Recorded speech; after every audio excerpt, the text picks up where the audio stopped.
คืออยู่ตรงเนี้ยพวกเราตายหมดแน่ เร็วเข้ารีบกลับเข้าป่า เข้าป่าในแสงสว่างส่องไปไม่ถึงกันอีกครั้งเถอะ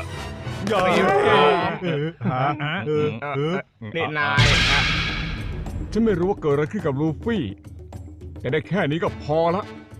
เดี๋ยวสินายคือหยับอีกเดี๋ยวก็ตายหลัก รับการโจมตีของปีศาจยักษ์นั่นเข้าไป แล้วยังลุกขึ้นได้อีกเหรอ ฉันไม่รู้แล้วเนี่ยว่าใครเป็นซอมบี้กันแน่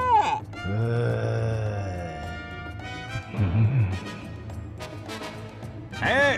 เพื่อนของนายหมวกฟางที่แบกมาหลบตรงนี้หายไปไหนแล้วอ่ะ ฉันไม่รู้ว่าหมดสติแบบนั้นไม่มีทางลุกไปไหนได้อยู่แล้วไม่ใช่เหรอ อ้าวแล้วสองคนตะกี้นี่ล่ะ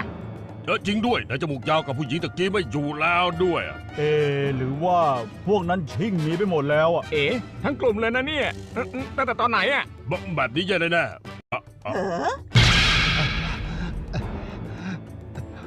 เราอัดมันน้อยไปเลยเนี่ย